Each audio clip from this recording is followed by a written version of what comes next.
but someone knows something, yet everyone plays ball. I say we round them all up. Let's brain fingerprint them all. Hello everybody, this is Eric Jose on Making a Murderer on YouTube. I cover the Stephen Avery and Brendan Dassey cases, but also as time passes I've been covering other cases such as the Staircase or OJ and many wrongful convictions of youth. I go over the documents, the photos, the videos, anything case related, so stay tuned because I have many more videos just like the one you're about to see. Hello everybody, we're back today again with another section of the Texas Tech University Law Panel discussion. This is the fourth and final speaker, and then there will be one more segment where the audience gets to ask questions of the panel, so I'll have that be a separate one. So, the interesting thing about this gentleman, he says he's not a defense attorney. He did act as a defense attorney once. You'll hear him explain all this too, but he's basically not. He's really a trial advocacy guy. Anyway, he goes into explaining. Don't get thrown off in the beginning when he says, I might start the King Kratz fan club. Okay, look, I don't know why he said that. It was a poor choice of words. He does fully understand that the Kratz's ethics are beyond. He acknowledges that and says that. So he tries to stick to basically what I've been telling all of you. Kratz is brilliant at deceiving people. He's very, very good at it. He's extremely good at it. Okay, look. Example. Blood vials. Sweat vials. Sweat DNA. Sweaty uncle. Sweat. Gets people thinking. Then he says, when MAM comes out, then he says, oh yeah, you had to believe that the officers were carrying around vials of sweat. No. As you heard from one of the previous speakers, absolutely not. That's absolutely outrageous. But by him saying that, gets people thinking, oh, that would be ridiculous if officers were carrying around vials of sweat, and totally keeps people from figuring out that there were two groin swabs that were actually taken, but then supposedly thrown away conveniently, right? We have no idea what happened to those. And then we have what happened with the hood latch. Because this talk is from back like a couple months after Making a Murderer came out, back about 2.5, almost 3 years ago. Right? So this talk isn't even taking into account the new evidence yet. This is just what lawyers from Texas Tech University were thinking back when MAM originally came out. I mean, yeah. And they're touching on the points that have ended up becoming of interest. You know, the DNA, the swabs, the hood latch, they're touching on all the things that have now become pretty important issues, and more evidence has come out to flesh out, figuring out what actually happened with these things. It's interesting. So we'll go ahead and move into this guy's piece. And this is, like I said, this is going to be about the sharpness and the true brilliance of King Kratz's mind. I know some of you just threw up a little bit. I'm sorry. But truly he is. He's unethical and a really terrible human being besides that. But his mind is very sharp and he's brilliant. He's very good at the art of deception and misdirection, and that's what this guy's getting at. The tactics that King Kratz used in trial, and how by wording things in certain ways and by addressing things a certain way in his arguments, that he actually was creating more problems for Dean and Jerry. So that's what this guy's going to be pointing out, and he's absolutely right. Ken is brilliant at doing that sort of stuff. Too bad, he didn't put that brilliance to a better use.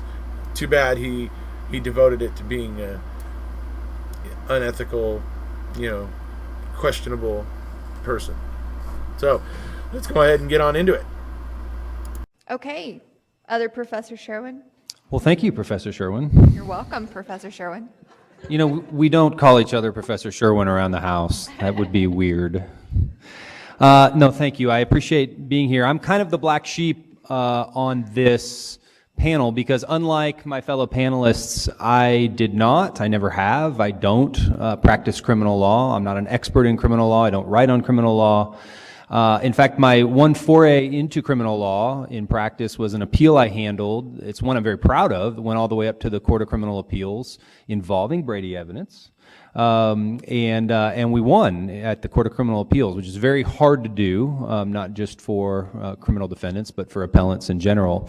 I'm very proud of that. But other than that one case, I have never practiced criminal law. So I'm not an expert in criminal law, but I hope, or I'd like to think that I am an expert in trial advocacy and courtroom advocacy.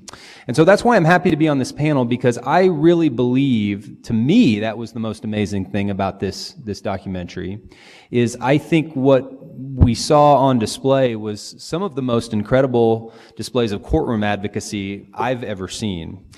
I've watched a lot of trials. I've tried a lot of cases, and so I've seen a lot of trial work in person, but I've also watched a lot of high-profile trials. I've watched almost all of the O.J. Simpson case. In fact, if you take my trial advocacy class, I teach from the O.J. trial. I use clips from O.J. I've watched almost all of the Trayvon Martin case a few years ago, the Trayvon Martin, George Zimmerman case. I watched a lot of the Casey Anthony case, what was it, about 4 years ago. So I've seen a lot of high-profile trials, and I can say that the trial work that you saw in Making a Murderer was far and away better than anything you've seen in any of those trials, not only from Dean Strang and Jerry Buting, but it may pain you to hear also from Ken Kratz. So maybe I'm going to start the Ken Kratz fan club today. As we talk about this.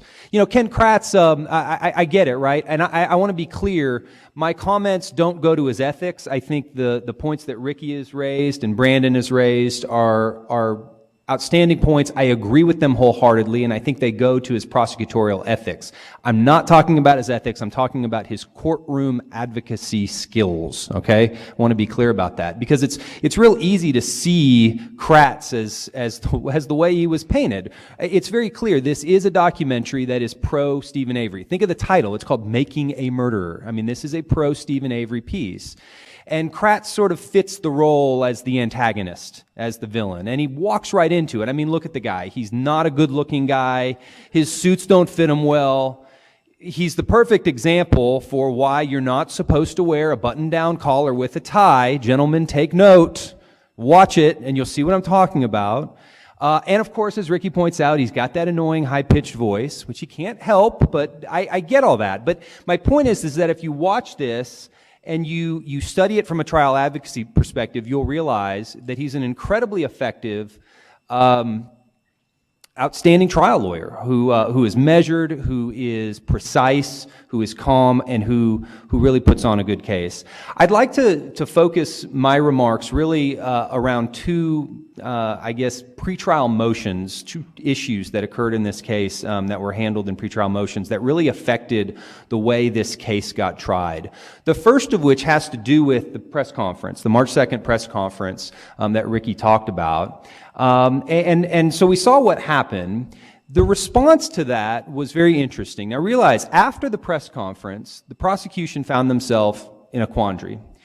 It realized that Brendan Dassey, who was the basis for this press conference, had recanted his entire confession, right? And so the prosecution was really, had a problem. It realized that if it put Brendan Dassey on the stand as a witness, that Dassey was going to recant, that he was going to deny the version of events that he had admitted to in the taped confession.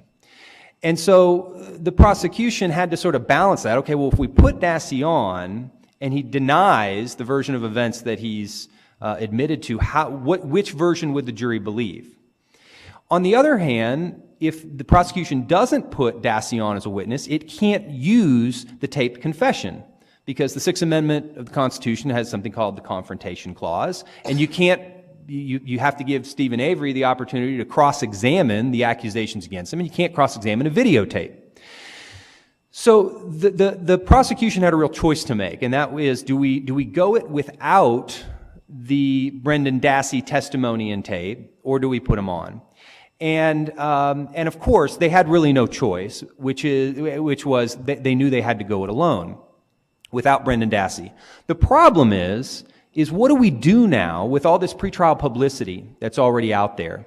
And the defense moves for a pretrial instruction, a curative instruction that the jury would presumably be given about all of this pretrial publicity. I'm going to show you, this is my favorite clip from the entire series of that argument, that oral argument that took place prior to trial. I think this is if there was a point where I started man crushing on Dean Strang, it was this point right here, which I think is really one of the most incredible pieces of courtroom advocacy I've ever seen, and I'll explain why in just a second.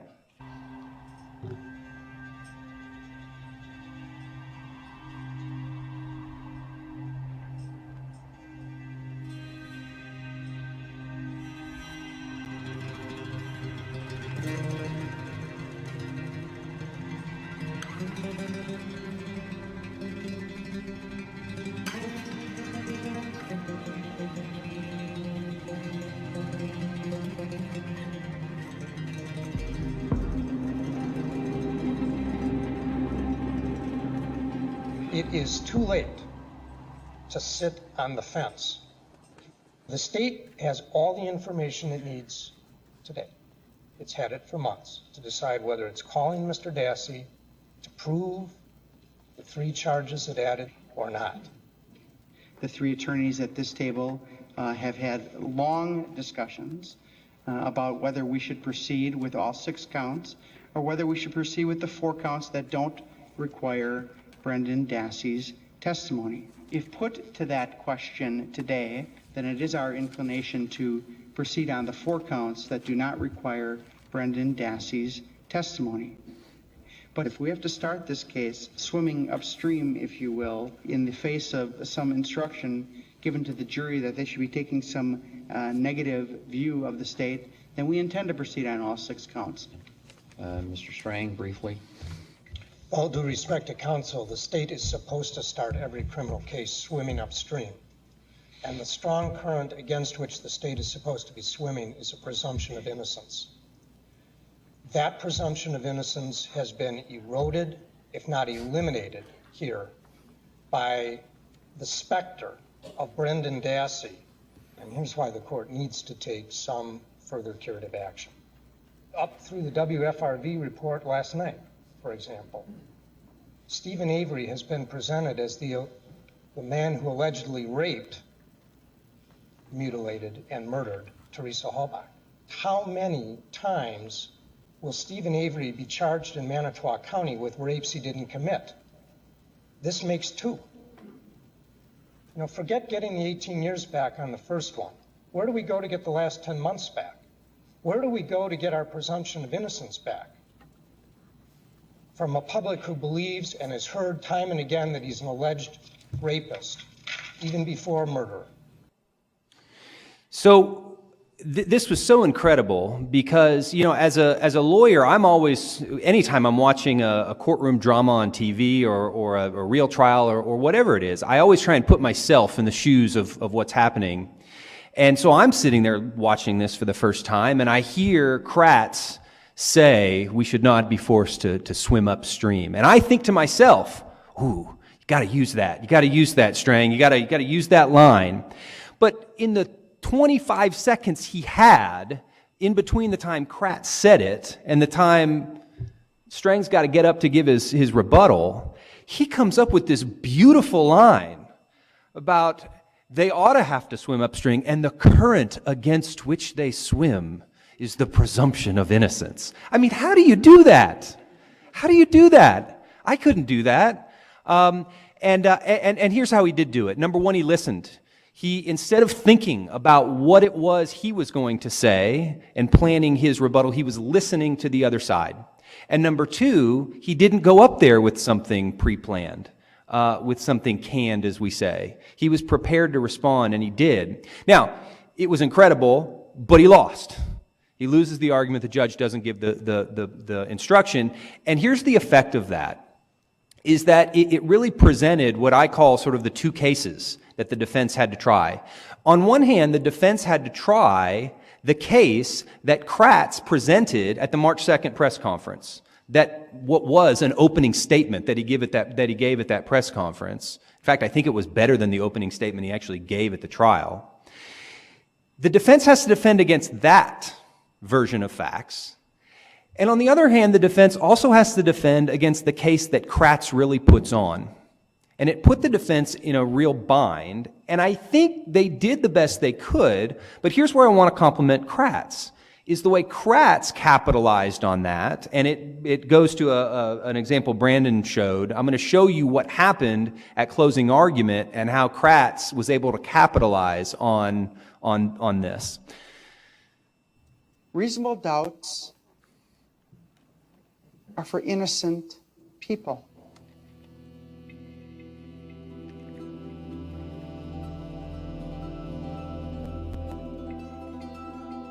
Let me turn for a moment to some of the evidence that's lacking, that you would expect to find if Mr. Avery was really guilty.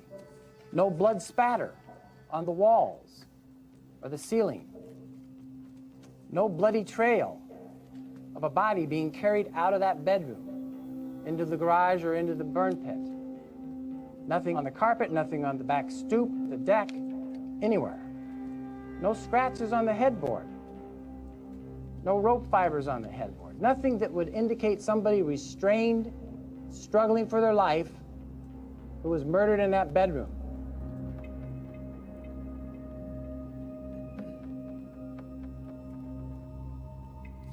The defense argued that there was no blood that was found in the trailer.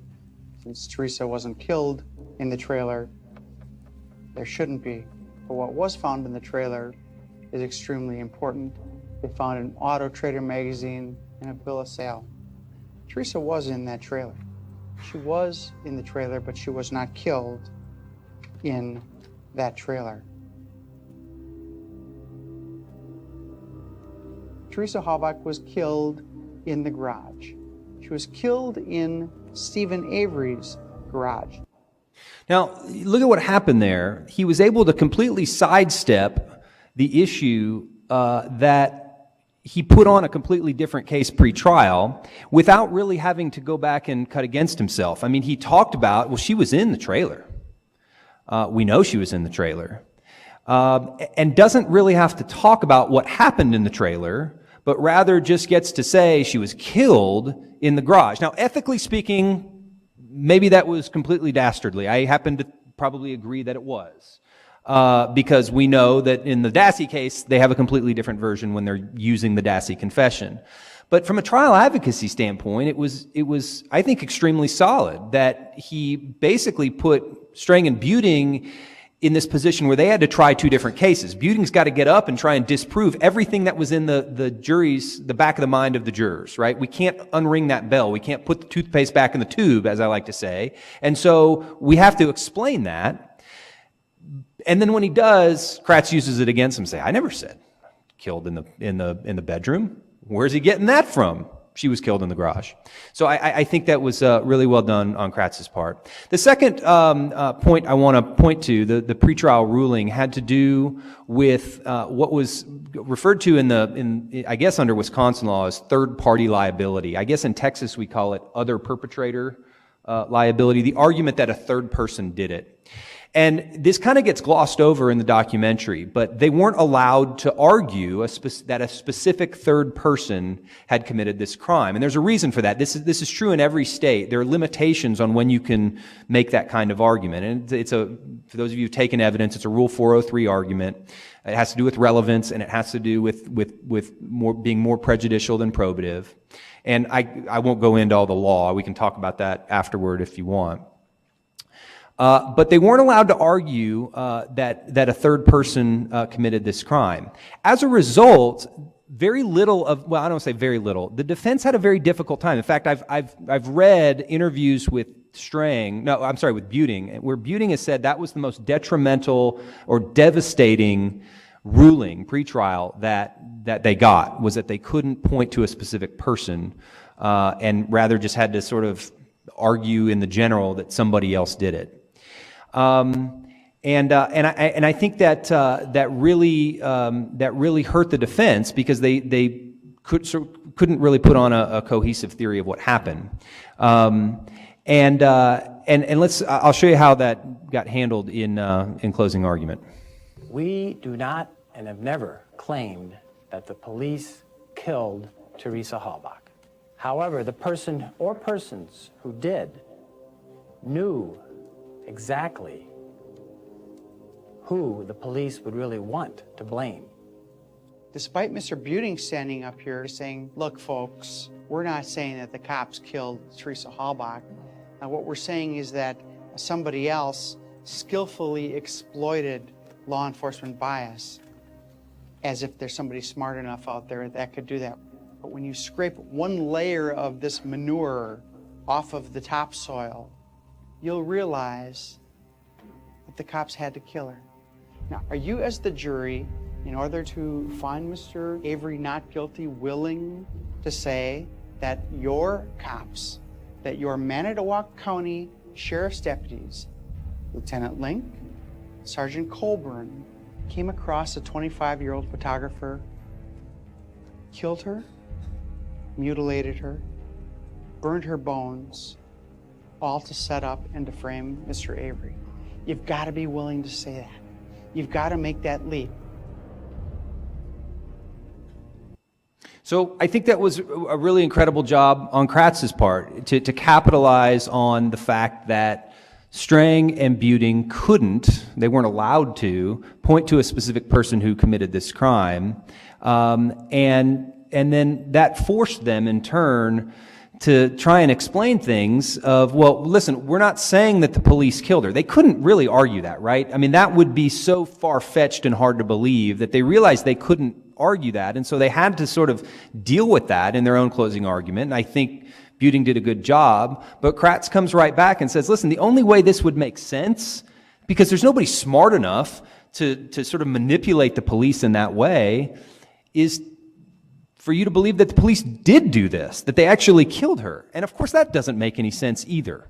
You're not, as a jury, going to believe that. And I think that's an important thing for you guys to realize. As law students, you're probably sitting around thinking, well, listen, it's not the job of the justice system to say who did do this. All the defense should have to prove is that the defendant didn't do it, right? That's probably what, as a law student, you're thinking. And that's great. If you're thinking that, we're training you well. Our job as law professors is to train you how to think like a lawyer. And as a lawyer, you should be thinking, it's not important who did do it, it's important whether the defendant did, because that's how the presumption of innocence works. The problem is in us training you to think that way, we're sort of untraining you to think like lay people think. Because lay people don't think that way. And of course, lay people are your jurors. Jurors aren't thinking about, well, it's just important that I know whether Stephen Avery did this. Jurors want to know who did do it. They're asking the question, well, if it wasn't Stephen Avery, then who was it? And I think Kratz picks up on that, and Kratz delivers on that in his closing. I've got tons of other clips of these incredible cross-examinations that Strang and Buting pull out. It's like every single time. I mean, they're just absolutely demoralizing these prosecution witnesses. And so you're left with this notion of, oh my God, they're going to win this case. But at the very end, they couldn't tie in a sort of a cohesive theory of, well, if it wasn't Stephen Avery, then who did? And I think that's why they lost. So when you watch this as a law student, watch it with that in mind. Study the advocacy of all the lawyers involved, because it's really a great case study. Thanks. Thank you.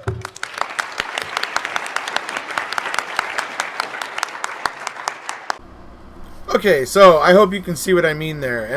And you know what's important about what that guy was saying is because regardless of whether or not he likes Kratz or doesn't, I don't care. Everything he pointed out right there is exactly what Ken Kratz does. And I think everybody should know the particular methods that he uses to deceive and misdirect and do that sort of stuff. So that's what I think is interesting about all the things that this gentleman here was pointing out. So, and like I said, he did say that Ken Kratz's ethics are just deplorable, and he's right, and they are, and so, but yes, beware of his, just his very, very keen mind, and he's very apt at the art of deception and misdirection and all that sort of stuff. He's a master of it. It's not to his credit, really. It might be if he wasn't so unethical, but because of the person he is, it really isn't to his credit. It kind of amplifies the negative traits, to be perfectly honest.